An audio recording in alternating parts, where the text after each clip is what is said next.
are at the brink of things. Can you guys feel this? No longer are we the strange group, man. It's the rest of the world that's tripping. Am I right?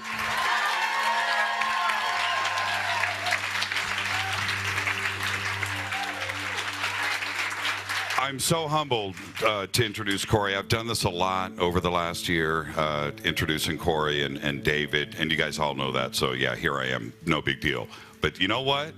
Everybody wave at me right now.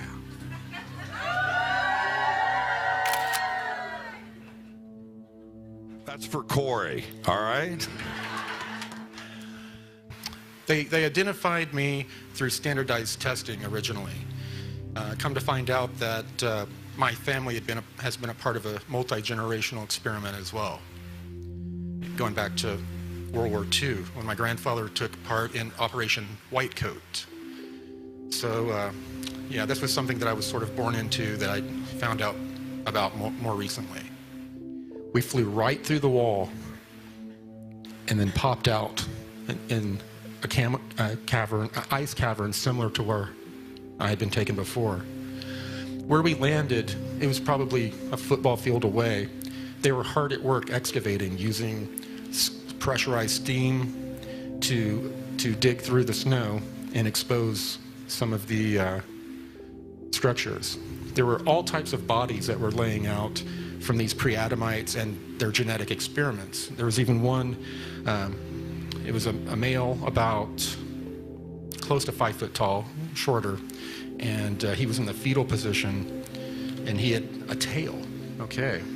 The Lunar Operation Command, you notice it's shaped like a swastika. When I first went in around the 1987 period, when I saw it, it still looked like this. When I was separated, after when I was coming to get debriefed, they had purposely built around it to break up the look of the swastika, so it no longer looks like a swastika. The Cabal is not a single group that cannot be defeated. It is a group of loosely knit, materialistic syndicates. They're just criminal syndicate groups. That's all they are. They want us to build them up as an all-powerful force that cannot be defeated. That's part of the mind control. And as y'all are seeing, it looks like their time is done. It's becoming so obvious.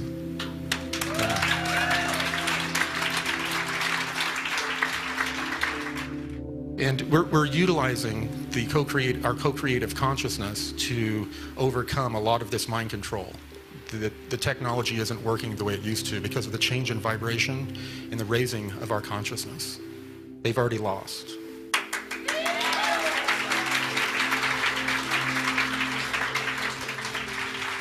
Hi, Corey. I want to say thank you for everything you've done and for risking your life for these goals. Thank you. Hello.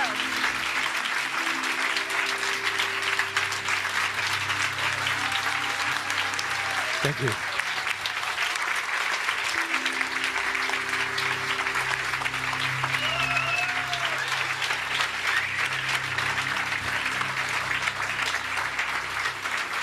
Thank you.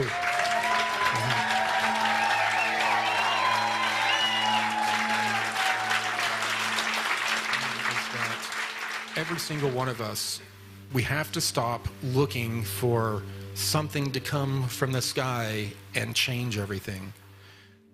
Those of us that are going through this change, that are awakened, we are the ones that we've been waiting for.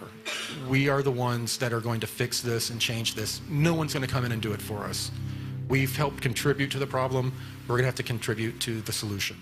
A comic book that comes out 2 years after this breaks into the news called UFO Flying Saucers issue number 2 actually did a comic treatment of this. Here's the cover of the magazine, and Gold Key Comics, they're the ones that used to do the Donald Duck. My father used to take me to the newsstand every Sunday. I'd buy these Gold Key Comics all the time. Our graphic novel's going to look way better than that. Okay, fair enough. This is a historical document, though, bro. You got to appreciate that. And sure enough, what we see here is UFOs on the moon. And then, sure enough, we have this guy here, And he says, my colleagues and I believe that they may be some kind of obelisk, completely different from anything else on the moon's surface. So that's a very interesting thing. There's all this stuff going on, including back in 1958. Now remember, the NASA frame of that face that I showed you, that didn't show up until 1976. This is 1958. What the heck is this? Come on.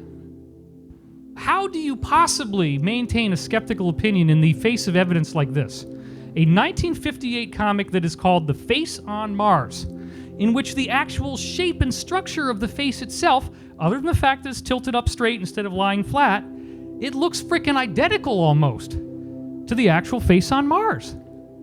And then the whole story is, I talk about this in Ascension Mysteries, my new book.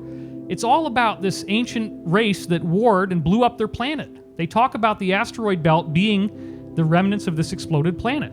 So this was the first of the images that Corey came up with. This is a line art illustration of the original concept art for his new graphic novel, which is now this. And this is a big new thing. So Corey, what do you want to say about the Sphere Being Alliance?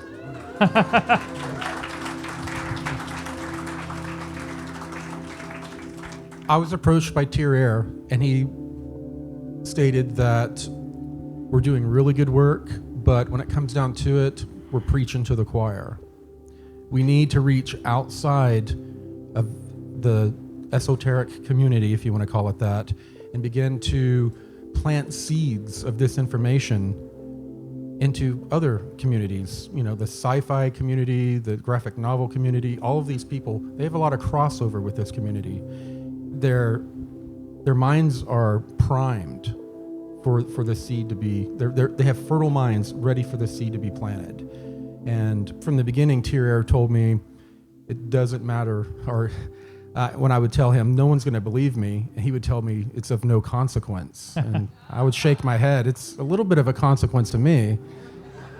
But, you know, and the fact that we've done all these episodes of Cosmic Disclosure to back up my information, and people are wondering why now I'm sharing it in a sci-fi sort of format.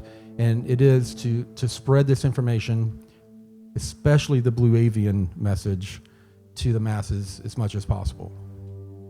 All right. This is a rendition of the craft that we arrived in. It arrived where? To the Mars facility. Okay. So it looked a little bit different than that, but that's the one where I described being taken with Gonzalez and one of the ICC bigwigs, and we went to a Mars facility to do an inspection.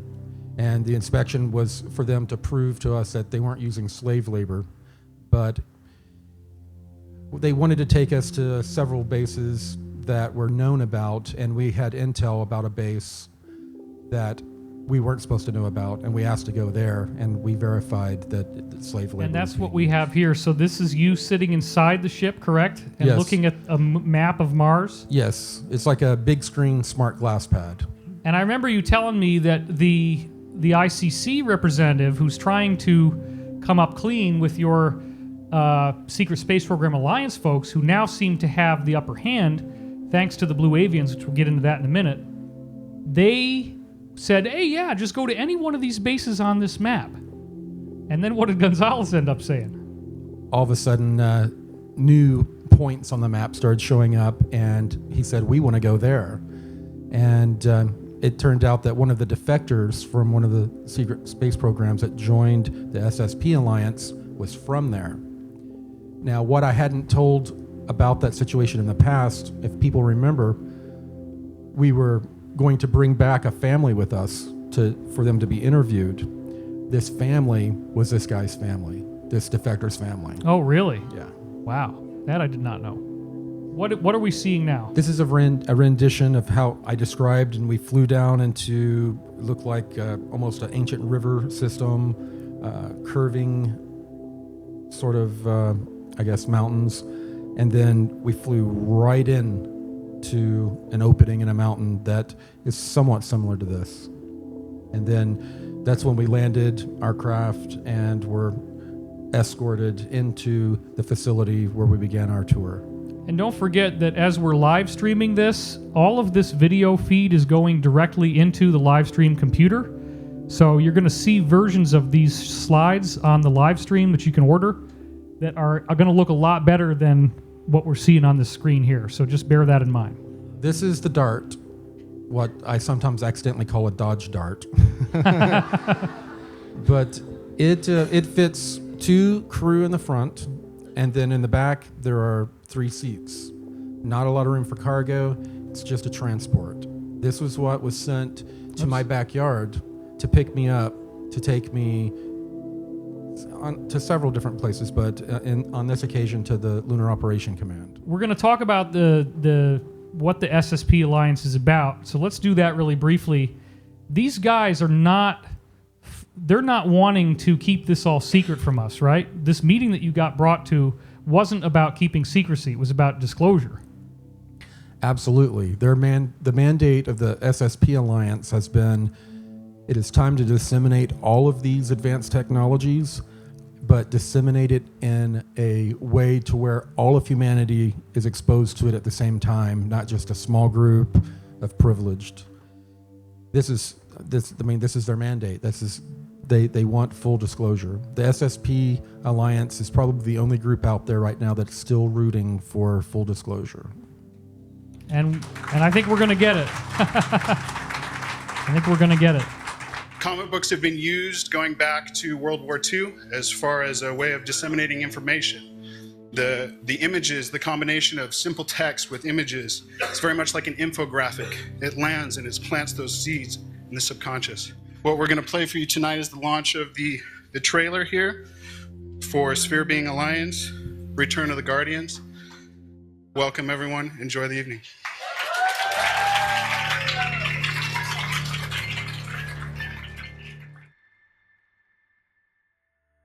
What is their message?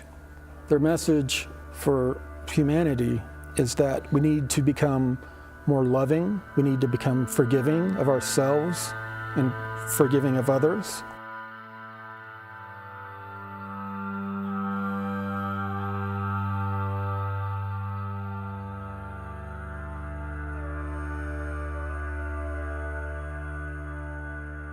We need to focus on becoming more service to others on a daily basis. And we need to focus on raising our vibration and our consciousness.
This is it. We're done.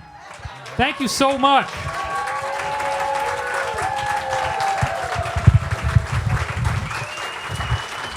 Full disclosure now. That's what we want. Conscious Life Expo. This is it.